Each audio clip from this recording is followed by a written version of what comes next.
짜증이 나겠어요. 그래서 한 번은 저희 시어머님한테 제가 막, 어머니, 이 사람은 진짜 호텔 가가지고도 이제 수건도 못 쓰게 하고, 뭐 집에 있는 거 바리바리 싸가게 하고, 진짜 왜 이렇게 유난인지 모르겠어요. 그랬더니 저희 시어머님이, 그거는 아무것도 아니다. 니네 시아버지는 밖에 식사 약속 있으면 집에 있는 수저통 가져가신다.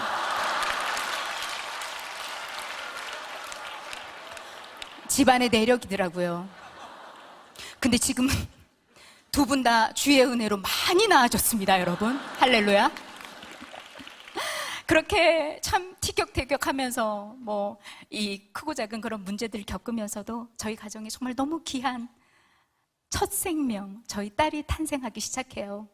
시작한 게 아니라 이제 찬생을 한 거죠. 저희 딸을 키우면서 엄마가 처음 되어보고 아빠가 처음 되어보니까 정신이 하나도 없더라고요. 근데 그때부터 저희 남편이 약간 이제 그 완벽주의적인 그런 성향이 있는 사람인데, 이 사람이 딸이 태어나고 나니까 이 딸이 너무 소중하고 귀하니까 본인이 정말 이 딸을 진짜 너무 잘 키우고 싶고, 이 딸한테 너무나도 완벽하고 좋은 아빠이기도 싶고, 그리고 저한테도 진짜 멋진 남편이고도 싶고, 가장으로서도 진짜 자라내는 그런 멋진 가장이고 싶은 그런 마음이 굴뚝 같은데, 본인이 이게 뭐가 이렇게 막 맘처럼 이렇게 딱 안 된다고 생각이 들었는지 좀 점점 예민해지고 날카로워지기 시작하더라고요. 그러면서 또 이상하게 본인이 다니던 그 회사가 뭐 어려움에 겪게 돼서 그 회사를 나오게 되는 일이 있고, 또 새로 들어간 직장에서 뭔가 또 크고 작은 갈등과 문제들이 생겨서 또 회사를 또 나오게 되고, 한참 아이가 태어나고 30대 남자들 그렇잖아요. 막 사회적으로 기반을 쌓고 커리어를 쌓아야 될 그 시기에 뭔가 저희 남편이 자꾸 뭔가 어긋나고 잘 일이 안 풀리고 그런 것들이 계속 반복이 되더라고요. 그러면서 본인이 점점 스트레스를 엄청 받기 시작해요. 제가 옆에서 그걸 보면서 물론 많이 힘들구나 안타깝긴 했지만, 저 또한 첫 아이가 태어나고 저는 또 방송들을 해야 되고, 집에 들어가서 육아하고 가사 뭐 이런 거 살림살이 또 제가 또 다 챙겨야 되고, 너무 힘들고 저 딴에도 너무 막 버겁고, 그래서 남편의 그런 힘듦을 제가 챙길 수가 없었어요. 그러면서 힘들어하는 남편을 보면서 저는 오히려 그게 뭐가 힘들다고 그래. 나도 힘들어. 그리고 자기야, 자기보다 훨씬 더 힘든 사람이 세상에 많은데 그런 사람들도 다 열심히 살아. 아니, 왜 이렇게 나약해? 정신 차려. 우리 지금 이럴 때 아니야. 계속해서 남편을 채근하고 채찍질하고 제가 몰아쳤던 것 같아요. 근데 저희 남편이 그게 참 상처가 됐었나 보더라고요. 밖에서의 그런 스트레스, 힘듦을 저 하나 정말 나눌 상대가 저 하나 있었는데, 그런 저한테도 내침을 받고 그걸 나눌 수가 없으니 이 사람이 점점 외롭고 힘들고 또 고립이 되기 시작했던 것 같아요. 그러면서 이 사람이 또 술을 가까이 하게 됩니다. 이게 코스인 것 같아요. 근데 저는 그래도 과거에 그래도 술 좀 했어요. 이게 몸도 조금 받아줬던 것 같고. 근데 저희 남편은 정말 허약 체질이어서 술이 받는 사람도 아닌 거예요. 근데 그 몸에 막 술을 매일같이 들이붓기 시작하더라고요. 그 마음에 막 힘듦과 스트레스가 있는 중에 술까지 들어오니까 이게 기폭제 역할을 하면서 이 사람이 이 분노가 막 표출이 되기 시작하는데, 그 분노의 대상이 제가 되더라고요. 술을 마시고 돌아오면 막 저한테 막 소리 지르고 나를 원망하고 막 저한테 막 화를 내고 막 그러는 거예요. 근데 저는 너무 어이가 없는 거예요. 나는 이렇게 내가 내 역할을 열심히 하고 있는데 본인은 본인 일이 제대로 안 돼가지고 혼자 저렇게 스트레스 받고 거기다가 술까지 먹고 와서 이렇게 나한테 분노를 해? 말도 안 되는 거예요. 기가 막힌 거예요. 이런 이들이 거듭될수록 도저히 나는 이 사람하고 살 수가 없구나. 이 가정을 내가 더 이상 지켜낼 수 없구나라는 생각에까지 이르게 됐어요. 이 사람하고 헤어져야겠다. 나는 이렇게는 못 산다. 내가 도대체 뭘 잘못했어? 그리고 하나님께 그냥 통보하듯이 기도를 하기 시작했어요. 하나님, 저 이 사람하고 이제 더 이상 못 살아요. 이거 보세요. 제가 뭘 잘못했어요? 본인이 저렇게 잘못해놓고 왜 저한테 저렇게 화를 내는 거예요? 제가 뭘 잘못했나요, 하나님? 하나님, 분명히 이 사람이 내 배우자라는 확신을 주셔서 이렇게 결혼을 했는데, 하나님, 진짜 이 배우자가 나의 하나님이 정해주신 배우자가 맞나요? 제가 하나님의 말을 잘못 알아들은 건가요? 하나님, 제가 잘못한 거 없어서 저 이제 이 남자하고 못 사니까요, 하나님도 저한테 뭐라고 하시면 안 돼요. 그랬더니 하나님께서 저한테, 너 결혼할 때 나랑 약속했잖아. 불현듯 잊고 있었던 결혼 서약을 생각해 하시더라고요. 그 결혼 서약서를 제가 직접 작성을 했거든요. 기쁠 때나 슬플 때나 부유할 때나 가난할 때나 쭉쭉쭉 가다가 제가 이렇게 적었어요. 존경스러울 때나 존경스럽지 않을 때나, 내가 사랑할 수 있을 때나 사랑할 수 없을 때조차 내가 조건 없는 하나님의 사랑에 힘입어서 끝까지 이 남편을 사랑하겠습니다. 하나님께 엄숙히 서약하겠습니다. 내가 미쳤지. 내가 이런 일이 있을 줄 알았나? 하나님은 약속의 하나님이신데 본인이 한 약속도 끝까지 지켜내시고 자녀들이 한 약속도 끝까지 받아내시는 하나님이신데, 그러면서 하나님께서 사랑장을 묵상하게 하시더라고요. 사랑장 여러분 다 아시죠? 사랑은 오래 참고 사랑은 온유하며 시기하지 않고 쭉쭉쭉쭉쭉. 모태신앙인이니까 뭐 어렸을 때 사랑은 언제나 오래 참고 이 찬양도 정말 많이 부르고, 집에 가면은 뭐 액자도 막 다 사랑장으로 돼 있어서 그렇게 많이 봤던 그 사랑장을 하나님께서 묵상하기 시작하시는데, 첫 시작, 사랑은 오래 참고, 이 오래 참고를 제 눈과 제 마음에 확 새기시더라고요. 그리고 온유하며, 마지막 단락, 모든 것을 참으며 모든 것을 믿으며 모든 것을 바라며 모든 것을 견디느니라. 하나님의 사랑은 오래 참고 모든 것을 참고 견디고 바라는 것이다라는 그 하나님의 사랑을 저한테 알려주시더라고요. 그게 사랑이야. 그리고 내가 너를, 그리고 사랑하는 내 아들, 네 남편을 그렇게 오래 참고 모든 것을 참으며 사랑하고 있단다. 그 마음을 주시는데, 그 길로 하나님, 저 잘못했어요. 하나님, 제가 남편을 사랑하지 못했어요.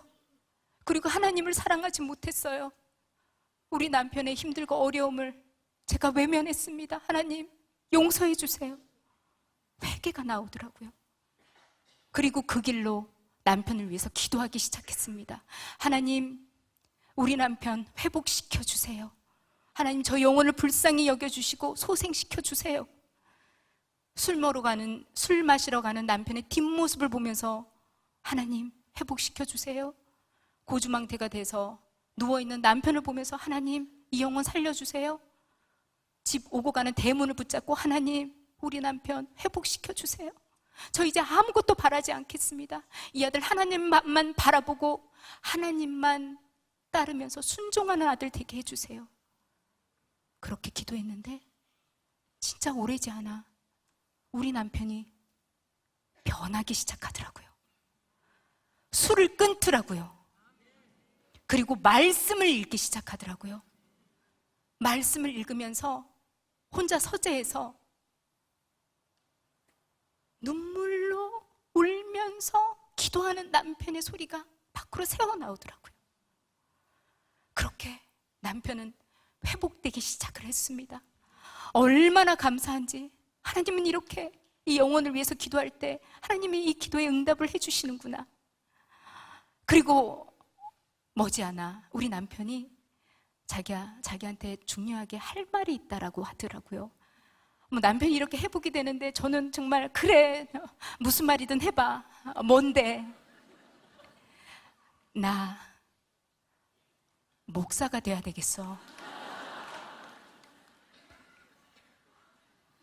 내가 회복만 시켜달라고 그랬지 목사 시켜달라고 안 했는데요. 하나님 이게 뭐죠?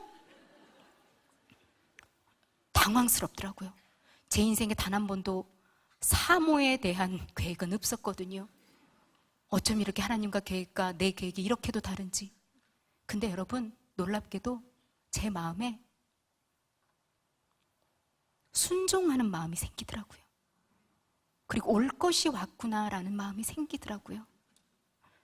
우리 남편이 여러분 어린 시절에, 유년 시절에 사실은 목사를 꿈꿨던 사람이에요. 목사가 되기 위해서 미국 유학까지 갔다 온 사람이에요. 근데 이후에 이제 어른이 되고 노선을 또 이런저런 이유로 바꿨던 사람인데, 제가 그 연애 때 그 얘기를 들었었거든요. 아, 때가 왔구나. 아마 남편하고 이런 고난과 역경의 시간이 없었다면 남편이 목사가 된다고 했을 때 저는 길길이 날뛰고 반대하고 난리를 쳤을 거예요. 아니 지금 이 나이에 뭔 목사를 된다라는 거야. 지금 공부해가지고 언제 목사 안수 받고 무슨 사역을 한다라는 거야. 그리고 그러면 자기 교회 공부하고 이러는 거, 그럼 내가 그러면 다 책임져가지고 내가 그러면은 다 해줘야 되는데 나는 뭐가 돼? 이거 너무 무책임한 거 아니야? 이 말도 일리가 있잖아요. 분명히 그랬을 거예요.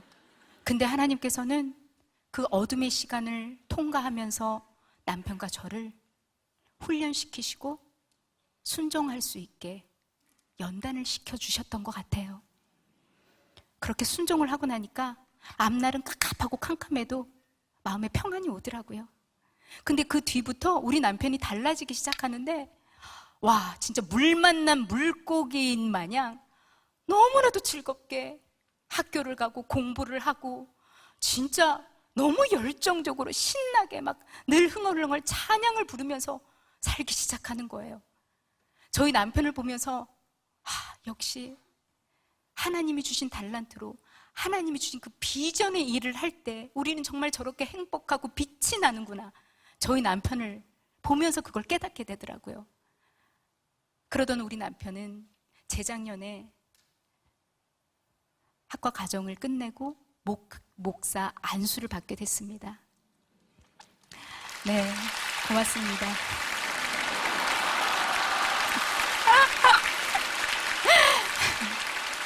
네, 저희 남편이에요. 네. 저희 가정이 이렇게 회복이 되고 남편이 회복이 되고 부부가 회복이 되고 나니까 하나님이 또 느닷없이 45이라는 저 나이에 둘째를, 생명을 또 선물로 저희 가정에 보내주셨어요. 하나님의 선물은 정말 너무 느닷없어가지고 좀 이제 깜짝깜짝 놀라긴 하는데 참 감사해요. 이 아이를, 이 늦둥이를 기르면서도 하나님의 뜻을 얼마나 많이 깨닫게 되는 줄 아세요? 요즘 저희 아이가 이제 5살인데 이제 가위질도 막 하고 싶어 하고, 제가 옆에서 막 부엌에서 칼질하고 있으면은 나도 할래, 나도 할래, 나도 줘, 나도 할 수 있어, 계속 나도 할래, 이런 얘기를 많이 할 시기예요. 근데 가위 이런 거 뾰족한 거는 아직 5살 아이들한테는 너무 위험하잖아요. 나엘아, 엄마가 이거 나엘이 조금 더 키 크면 그때 줄게요. 지금은 위험해요. 아야해요. 근데 얘는 아니야, 할 수 있어, 줘. 얼마나 승질을 부리는지. 성격은 지 아빠를 닮아가지고 정말 죄송합니다. 예. 근데 그런 아이를 보면서요, 와, 하나님 앞에 내 모습이 저렇겠구나.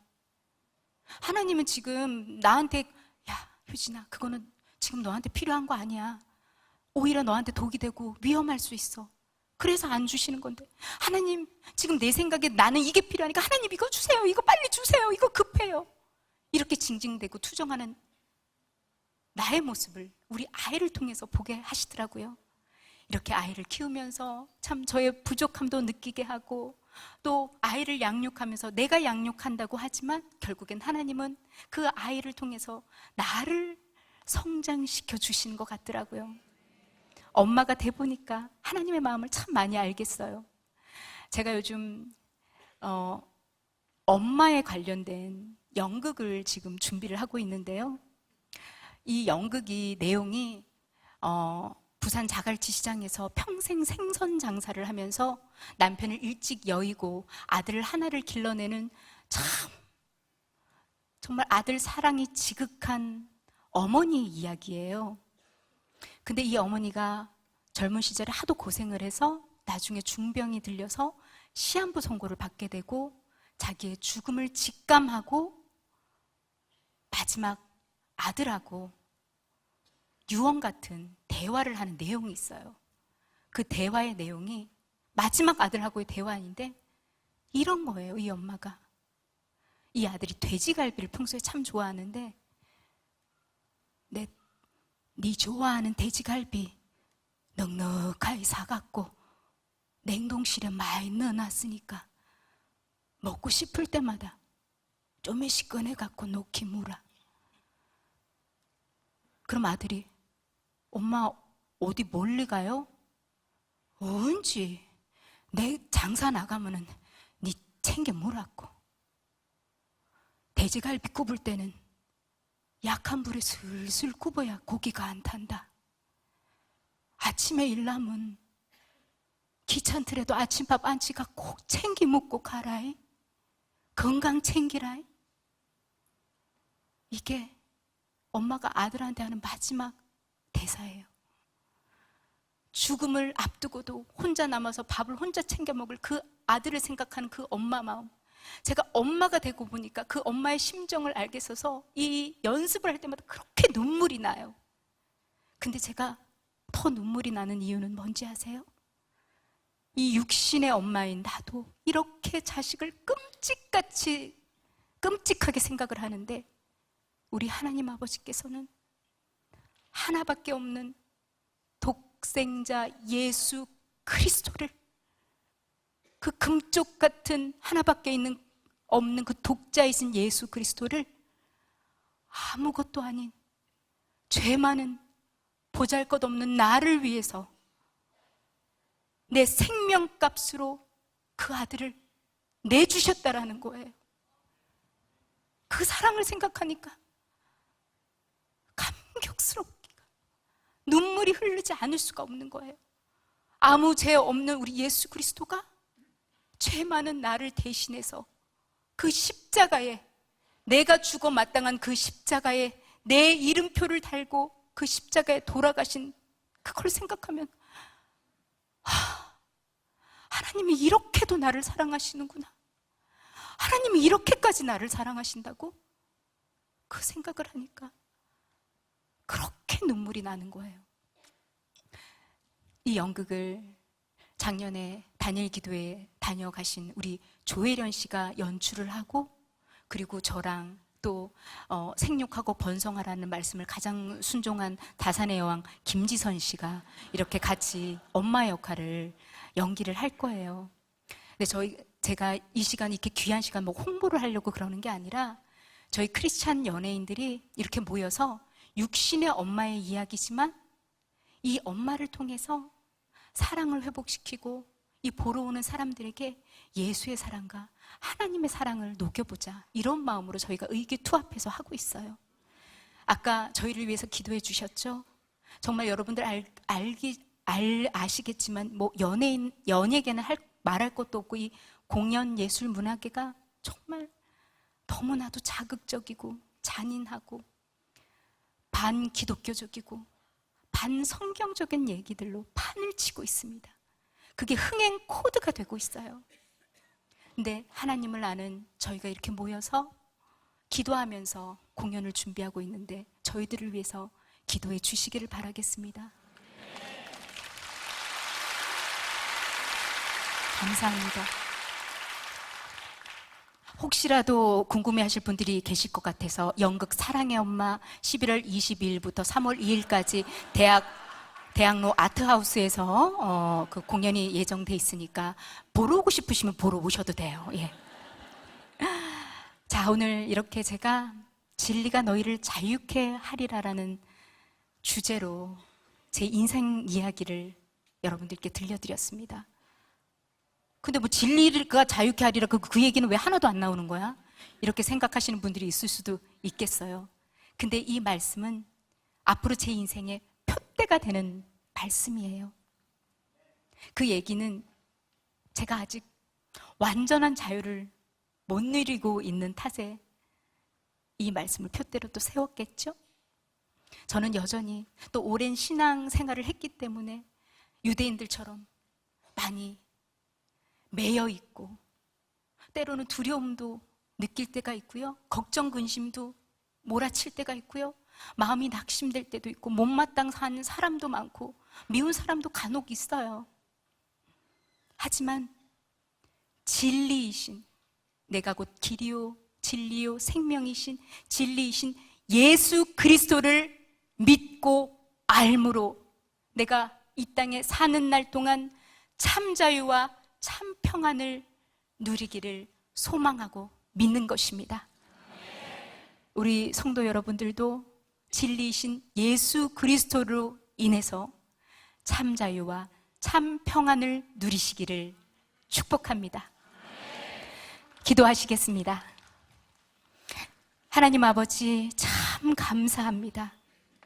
이렇게 부족하고 재 많은 저를 이 귀한 시간, 이 은혜로운 시간에 세우셔서 주님을 증거하게 하시니 참으로 고맙습니다.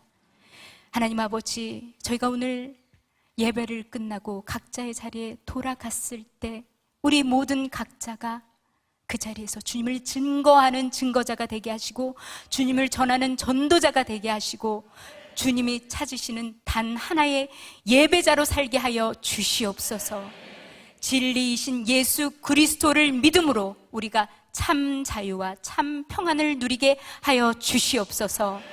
모든 것에 감사하며 예수님 이름으로 기도드렸습니다. 아멘. 고맙습니다.